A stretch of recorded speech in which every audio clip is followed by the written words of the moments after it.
3 बार ईश्वर के मुख्य नाम ओम का उच्चारण करें।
समादरणीय धार्मिक सज्जनवृंद,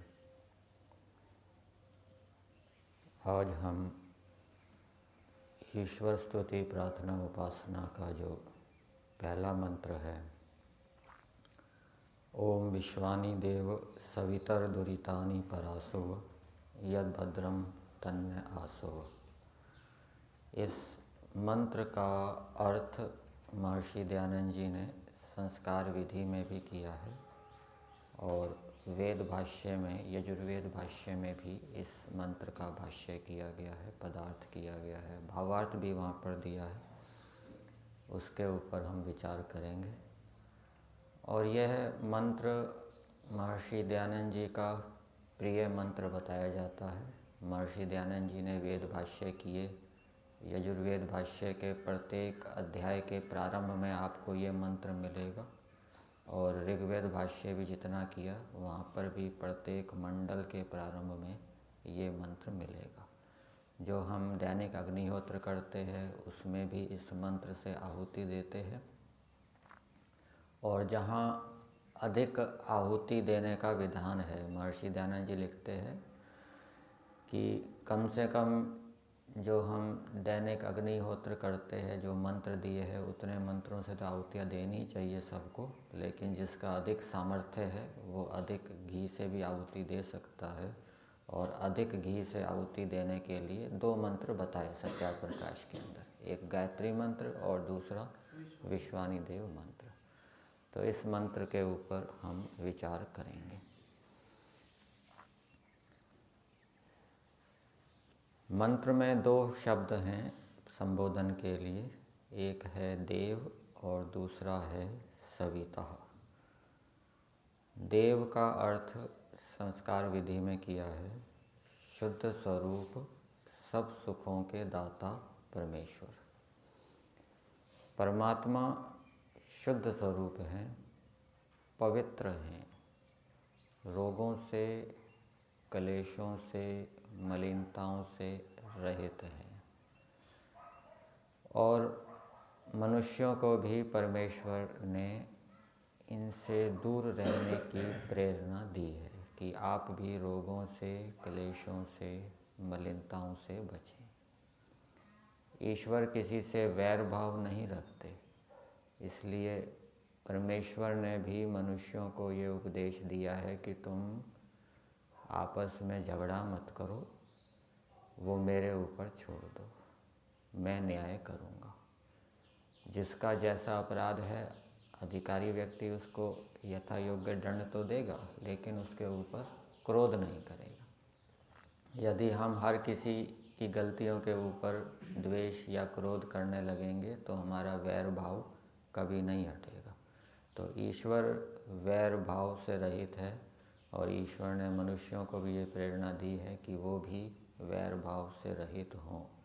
ईश्वर कोई गलती, त्रुटि, दोष नहीं करते और मनुष्यों को भी ये कहा है कि तुम भी कोई गलती, त्रुटि ना करो। और कोई दोष हो जाए तो, अपने द्वारा कोई दोष हो जाए तो उसका प्रायश्चित करो, किसी दूसरे के प्रति हमने कोई अपराध कर दिया है तो उससे माफ़ी मांगो। जब हम किसी दूसरे के प्रति कोई अपराध करते हैं और माफ़ी मांगते हैं तो उससे हमारे जो पाप कर्म के संस्कार हैं वो क्या है, कमज़ोर होंगे, और हम भी दूसरों के द्वारा किए गए अपराध को क्षमा कर दें, माफ़ कर दें, तो उससे भी हमारे अंदर गलत संस्कार नहीं पड़ेंगे। तो परमेश्वर शुद्ध स्वरूप हैं, मलिनताओं से, रोगों से, क्लेशों से रहित है। हमें भी वैसा बनना चाहिए। और देव शब्द का दूसरा अर्थ दिया है सब सुखों के दाता परमेश्वर। परमेश्वर सब सुखों को देने वाले हैं। अनेक प्रकार के सुख बताए जाते हैं। धर्म आचरण हम करते हैं और धर्म आचरण का जो फल सुख है वो परमेश्वर देता है। ईश्वर हमारा न्यायाधीश है, न्याय करने वाला है, और ईश्वर फल को देते समय हमसे कोई फीस नहीं लेता, शुल्क नहीं लेता। इसी प्रकार से ईश्वर हमें तत्वज्ञान देता है और उस तत्वज्ञान से हमें अनेक प्रकार के वैराग्य होते हैं, और जितना जितना हमारा वैराग्य बढ़ता है उतना उतना हमारा सुख अधिक होता है। तो ईश्वर ये जो हमें तत्वज्ञान देते हैं अनेक विषयों में, ये भी हमारे कर्मों के अनुसार देते हैं। यदि ईश्वर हमें कर्मों का फल ना दे तो हम अपने कर्मों का फल स्वयं नहीं ले सकते, क्योंकि हम अल्पज्ञ हैं, अल्प सामर्थ्य वाले।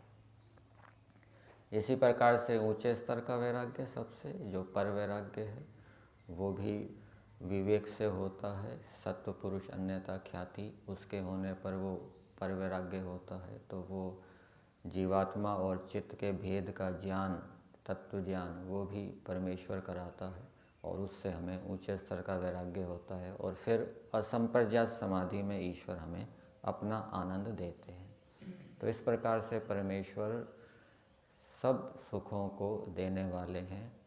तो जैसे परमेश्वर सब सुखों को देने वाले हैं, वैसे हमें भी दूसरे मनुष्यों को सुख देना चाहिए। दूसरे मनुष्यों के सुख की कामना करनी चाहिए, दूसरे मनुष्यों की उन्नति की कामना करनी चाहिए। सविता शब्द का अर्थ दिया है सकल जगत के उत्पत्ति करता। परमेश्वर ने ये सकल जगत बनाया है। सकल का अर्थ है संपूर्ण। इस जगत के अंदर कोई न्यूनता नहीं है और इस जगत के अंदर अनेक प्रकार के पदार्थ हैं। अनेक सूर्य परमेश्वर ने बनाए हैं, एक से एक बड़े सूर्य हैं। चंद्रमा बनाए हैं, उपग्रह बनाए हैं, ग्रह बनाए हैं, वायु बनाई है, जल बनाया है, अग्नियाँ बनाई है, विद्युत बनाई है, और अनेक प्रकार के पेड़ पौधे बनाए हैं, कीट पतंगों के शरीर बनाए हैं। ये सब जगत को बनाने वाला, इनकी उत्पत्ति करने वाला परमेश्वर है। ये स्वयं उत्पन्न नहीं हुए, इनका निर्माता ईश्वर है। जैसे हम लोक के अंदर देखते हैं कि कोई मकान बनाने वाला है तो मकान बिना कर्ता के नहीं बनता। घड़ा बनाने वाला है, घड़ा बिना कर्ता के नहीं बनता, उसका कोई बनाने वाला होता है। इसी प्रकार से सृष्टि को बनाने वाला भी वह परमेश्वर है। और सविता का दूसरा अर्थ दिया है समग्र ऐश्वर्य युक्त। ईश्वर के अंदर समग्र ऐश्वर्य है, संपूर्ण उत्तम गुण कर्म स्वभावों से युक्त है।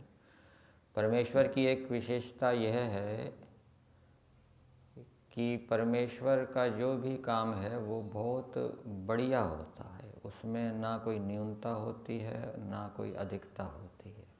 जिस जीव को उसके कर्मों के अनुसार जैसा शरीर देना है, ईश्वर उसको वैसा ही देता है। उससे कम नहीं देता, उससे अधिक नहीं देता।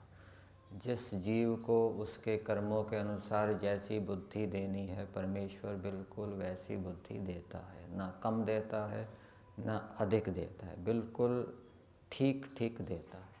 और ईश्वर का जो निर्माण है, ईश्वर की जो रचना है, वो बहुत बढ़िया होती है।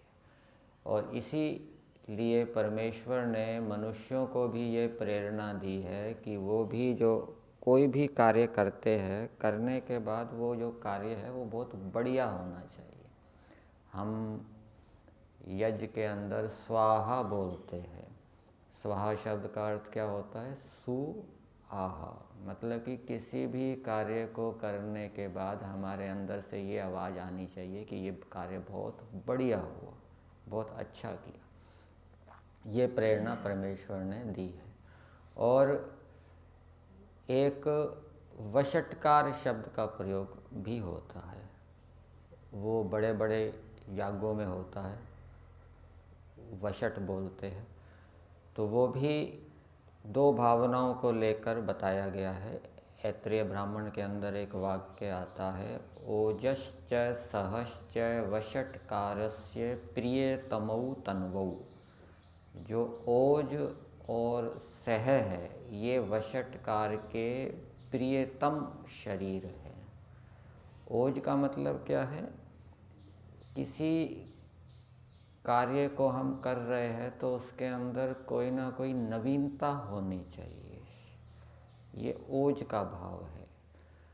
नवीनता लाने के लिए संघर्ष करना पड़ता है, क्योंकि जो लोक परंपरा चल रही है वो बहुत से लोग परंपरा का अनुसरण ही करना चाहते हैं, वो कोई नवीनता नहीं लाना चाहते। इस कारण से वो विरोध करते हैं। परंतु जो नवीनता लाना चाहता है, नवीनता लाता है, उसको इस विरोध का सामना करना पड़ता है। वो संघर्षों को मोल लेता है, प्रतिकूलताओं को मोल लेता है। लोग विरोध करते हैं, करें, तो ये नई बात आनी चाहिए। तो ये ओज का भाव है। और दूसरा है सह। सह का मतलब है सहन शक्ति। अर्थात किसी कार्य को हम कर रहे हैं, पहले 20 व्यक्ति सहयोगी थे, फिर धीरे धीरे सहयोग हटता गया, 10 रह गए, 5 रह गए, फिर 1 रह गया, वो अकेला, फिर भी वो उस कार्य को कर रहा है, हटा नहीं है, सहन कर रहा है। ये क्या है? सह। तो ओज और सह ये सु आह के कारण बताए गए। अर्थात किसी भी कार्य को हम बहुत बढ़िया प्रकार से करना चाहते हैं तो उसके पीछे एक तो ये ओज होना चाहिए, दूसरा सह होना चाहिए। ओज का संबंध आपने धातु, शरीर के अंदर जो 8वीं धातु है उसको ओज कहा जाता है।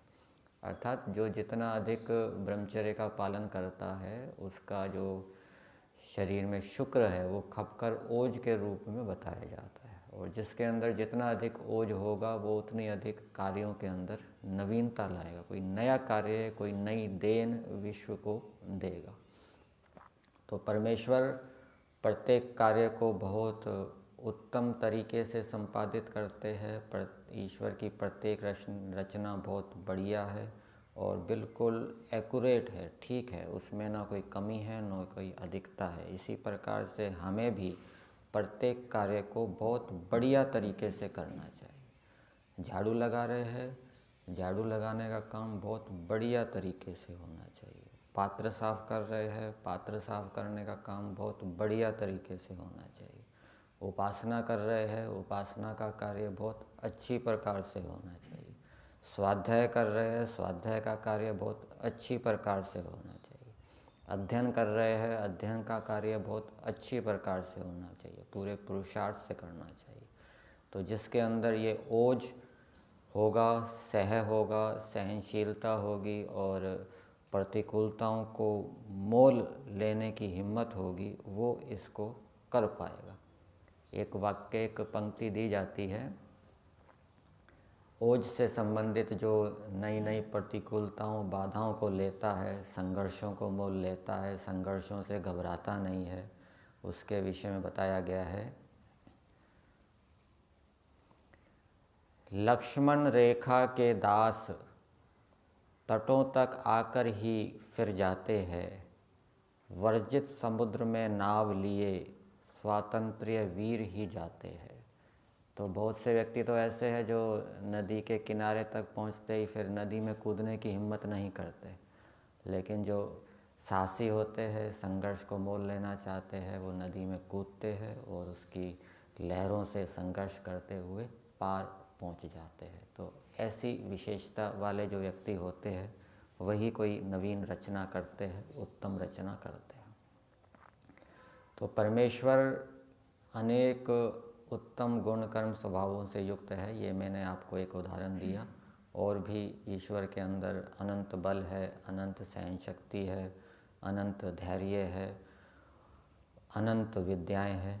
तो ऐसे परमेश्वर को यहाँ पर सविता शब्द से कहा गया है। तो जैसे परमेश्वर अनेक दिव्य गुण कर्म स्वभावों से युक्त हैं, वैसे हमें भी अच्छे अच्छे उत्तम उत्तम गुण कर्म स्वभावों को धारण करना चाहिए। और जीवन के अंदर जो ब्रह्मचर्य आश्रम है, ब्रह्मचर्य आश्रम ही वही काल है जिसमें कि व्यक्ति के पास अवसर होता है, सामर्थ्य होती है, शक्ति होती है, वो उत्तम गुण कर्म स्वभावों को धारण कर सकता है। क्योंकि उत्तम गुण कर्म स्वभावों को धारण करने के लिए सामर्थ्य, शक्ति और ज्ञान विज्ञान का होना आवश्यक है। वृद्धावस्था में कुछ याद नहीं रहता, भूल जाते हैं, सामर्थ्य नहीं रहता, उस काल में हम अच्छे गुण कर्म स्वभाव धारण नहीं कर सकते। तो ये हो गया सविता और देव शब्द का शब्द अर्थ। फिर आगे ईश्वर से प्रार्थना की गई है, विश्वानि दुरितानि नः पराशुभ। हे परमेश्वर, आप हमारे सभी दुर्गुण, दुर्व्यसन और दुखों को दूर कर दीजिए, और जो कल्याणकारक यद भद्रम तन्न आशुभ, जो कल्याणकारक गुण कर्म स्वभाव और पदार्थ हैं वो हमको प्रदान कीजिए। कोई साधु जब भिक्षा लेने जाता है तो भिक्षा का पात्र क्या है, साफ होना चाहिए। यदि भिक्षा का पात्र मलिन है, उसके अंदर कूड़ा करकट पड़ा हुआ है, तो कोई भी जो दाता है वो भिक्षा नहीं देगा पात्र को देखकर। जब पात्र साफ होगा तो वो उसको भिक्षा देगा। इसी प्रकार से जब हम अपने आप को बिल्कुल साफ कर देंगे, अपने अंतःकरण को बिल्कुल निर्मल कर देंगे, तब ईश्वर देगा। क्या देगा? प्रेरणा देगा। ईश्वर पवित्र अंतःकरण में प्रेरणा देता है, मलिन अंतःकरण में प्रेरणा नहीं देता। जो अंतःकरण राग द्वेष आदि से युक्त है, ऐसे अंतःकरण के अंदर ईश्वर की प्रेरणाएं हमें प्राप्त नहीं होती। हम कितना ही स्वाध्याय कर लें, सत्संग कर लें, शास्त्रों को पढ़ लें, परंतु यदि अंतःकरण मलिन है तो वो प्रेरणाएं जो जो हमने सुना है, पढ़ा है, जिस जिस विषय का सत्संग किया है, उस विषय में हमें प्रेरणाएं प्राप्त नहीं होगी। इसलिए हमें अपनी सभी बुराइयों को, दोषों को दूर करना चाहिए, जिससे कि हमारा अंतःकरण पवित्र हो जाए, और फिर पवित्र अंतःकरण रूपी पात्र में ईश्वर अपनी प्रेरणाएं देगा, अपना ज्ञान विज्ञान विद्या को देगा। यद भद्रम का अर्थ महर्षि दयानंद जी ने ऋग्वेद आदि भाष्य भूमिका में लिखा है, जो सब दुखों से रहित कल्याण है। भद्रम का अर्थ कल्याण भी किया जाता है। जो सब दुखों से रहित कल्याण है, जो कि सब सुखों से युक्त भोग है, उसको हमारे लिए सब दिनों में प्राप्त कीजिए। सब सुखों से युक्त जो भोग है उसको सब दिन हम प्राप्त हों, ऐसी प्रार्थना है। और वो सुख दो प्रकार का बताया है। एक जो सत्य विद्या की प्राप्ति में अभ्युदय, अभ्युदय क्या है? अर्थात चक्रवर्ती राज्य, इष्ट मित्र, धन, पुत्र, ये इष्ट सबके साथ जुड़ जाएगा। इष्ट मित्र, इष्ट धन, इष्ट पुत्र, इष्ट स्त्री और इष्ट शरीर से अत्यंत उत्तम सुख का होना, ये एक सुख है, ये परमेश्वर से प्रार्थना की है। और दूसरा जो निश्रेयस सुख है, कि जिसको मोक्ष कहते हैं, जिसमें ये दोनों सुख होते हैं, उसी को भद्र कहते हैं। तो संसार का भी हमें उत्तम से उत्तम सुख प्राप्त हो, चक्रवर्ती राज्य आदि का सुख, और मोक्ष सुख भी प्राप्त हो, ये ईश्वर से प्रार्थना की है। और ये प्रार्थना कब पूरी होगी? जब हम अपने सभी दुर्गुणों को, बुराइयों को दूर करके विद्या प्राप्त करने के लिए प्रयास करेंगे, तो सत्य विद्या के होने से ये हमें सुख प्राप्त होंगे। और फिर और बुराइयां और सुख क्या है, और भी आगे ऋषि दयानंद जी ने ऋग्वेद आदि भाष्य भूमिका में लिखा है कि हमारे शरीर में आरोग्य, बुद्धि, सज्जनों का सहाय, चतुरता और सत्य विद्या का प्रकाश, ये भद्रम है। अर्थात जब हम अपने सभी दुर्व्यसनों को, दुर्गुणों को, बुराइयों को दूर करेंगे तो हमें शरीर की आरोग्यता प्राप्त होगी, उत्तम बुद्धि की प्राप्ति होगी, सज्जनों का सहाय हमको प्राप्त होगा, चतुरता की प्राप्ति होगी और सत्य विद्या की प्राप्ति होगी। और जो जो विघ्न हैं, बाधाएं हैं, वो दूर होगी। इसको यदि हम योग दर्शन की दृष्टि से देखें, योग दर्शन के अंदर योग के मल बताए गए हैं, 9 मल बताए हैं: व्याधि, स्त्यान, संशय, प्रमाद, आलस्य, अविरति, भ्रांति दर्शन, अलब्ध भूमिकत्व, अनवस्थितत्व। और फिर उपविघ्न भी बताए हैं: दुख, दौर्मनस्य, अंग मेचयत्व आदि। ये बुराइयां हैं, दुर्गुण हैं, मल हैं, और इनको दूर करने का उपाय बताया है तत्प्रतिषेधार्थम एक तत्व अभ्यास। तो इसका अर्थ जो महर्षि दयानंद जी ने लिखा है, भाव रूप में बताता हूँ कि इन सब विघ्नों का या दुखों का दूर करने का उपाय ये है कि जो एक अद्वितीय ब्रह्म तत्व है उसमें ही सदा प्रेम करना और उसकी ही प्रेम पूर्वक आज्ञा का पालन करना, वही एक वज्र है जो इन सब विघ्नों को दूर करने वाला है।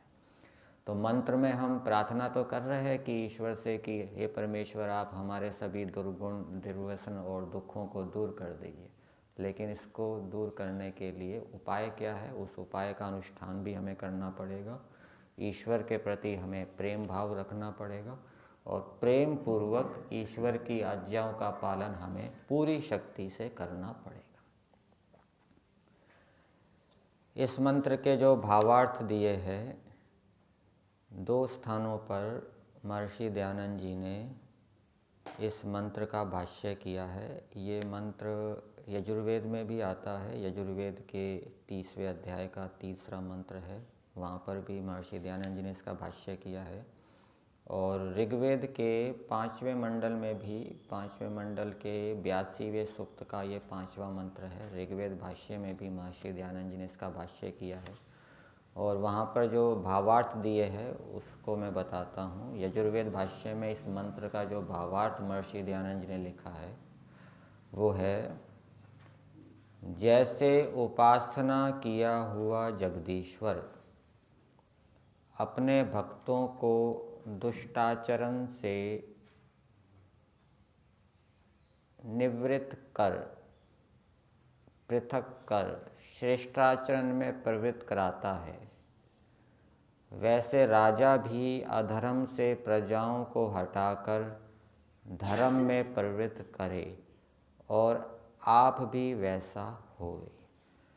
तो मंत्र के अंदर प्रार्थना की गई है कि हे परमेश्वर, आप हमारे सभी दुर्गुण, दुर्व्यसनों को दूर कीजिए और जो कल्याणकारक है वो प्रदान कीजिए।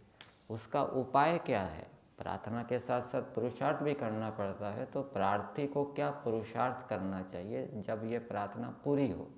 तो उसका उपाय क्या, पुरुषार्थ करना चाहिए, कौन सा उपाय का अनुष्ठान करना चाहिए, वो भावार्थ में दिया है। उसके लिए लिखा है जैसे उपासना किया हुआ जगदीश्वर। तो जो ईश्वर की उपासना करेगा, या उपासना का अर्थ उपासना योग लेना चाहिए।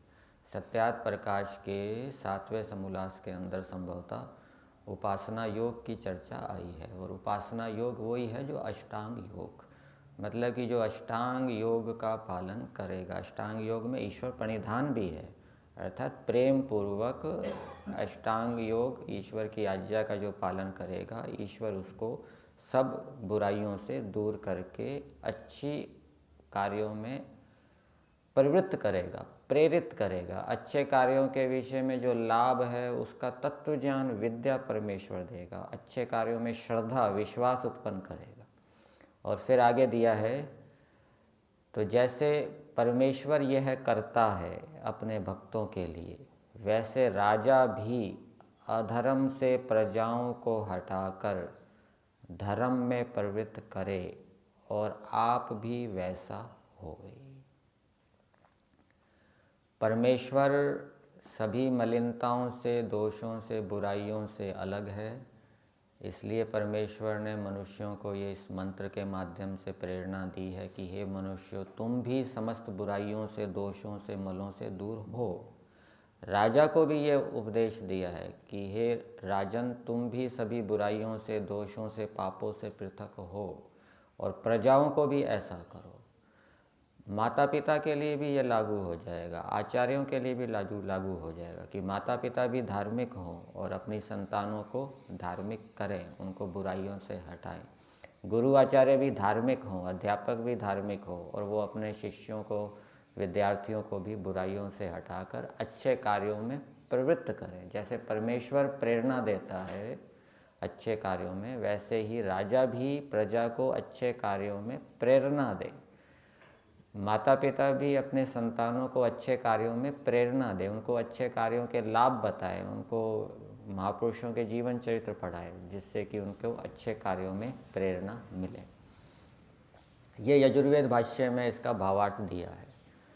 फिर ऋग्वेद भाष्य में इस मंत्र का भावार्थ दिया है, हे परमेश्वर, आप कृपा से जितने हम लोगों में दुष्टाचरण हैं उनको अलग करके धर्म युक्त गुण कर्म स्वभावों को स्थापित कीजिए। यहाँ पर दिया है धर्म युक्त गुण कर्म स्वभावों को स्थापित कीजिए। अर्थात जितने भी हमारे गुण कर्म स्वभाव हों वो धर्म युक्त हों, कर्म हमारे धर्म युक्त हो, अधर्म युक्त ना हो। हमारे जो गुण हैं वो धर्म युक्त हों, अर्थात उन गुणों से दूसरों को सुख होना चाहिए, दूसरों को कष्ट नहीं होना चाहिए, दूसरे की हानि नहीं होनी चाहिए। ये परमेश्वर ने ये इस भाष्य के अंदर ये भावार्थ में दिया है। मंत्र के अंदर यद्यपि 2 संबोधन दिए हैं, हे देव, हे सविता, लेकिन महर्षि दयानंद जी ने जब इस मंत्र का व्याख्यान ऋग्वेद आदि भाष्य भूमिका में किया तो वहाँ पर और भी संबोधन जोड़ दिए हैं। हे सत्य स्वरूप, हे विज्ञानमय, हे सदानंद स्वरूप, हे अनंत सामर्थ्य युक्त, हे परम कृपालु, हे अनंत विद्यामय, हे विज्ञान विद्या प्रद, ये और भी संबोधन लगा दिए हैं। तो जितना अधिक हम संबोधन करते समय ईश्वर के वाचक शब्दों का जितना अधिक प्रयोग करेंगे उतना अधिक ईश्वर में प्रीति होगी। और जब हम प्रीति पूर्वक किसी चीज़ को मांगेंगे तो विश्वास भी उत्पन्न हमें हो जाता है, और विश्वास होने से उत्साह उत्पन्न होता है। श्रद्धा वीर्य स्मृति समाधि प्रज्ञापूर्वक इतरेषाम। श्रद्धा का संबंध उत्साह से है। ईश्वर के प्रति जितनी श्रद्धा होगी, जितनी प्रीति होगी, उतना ही जिस विषय को हम मांग रहे हैं उसमें उत्साह होगा कि हाँ, ये हमारी प्रार्थना पूरी होगी। इसलिए जब हम ईश्वर से प्रार्थना करते हैं तो यहाँ से संकेत मिलता है कि उससे पहले हमें ईश्वर की अच्छी स्तुति करनी चाहिए। तो अच्छी स्तुति करने से हमें ईश्वर में प्रेम होगा और जिस विषय को हम मांग रहे हैं उसमें हमारा उत्साह बढ़ेगा। तो यहीं तक रख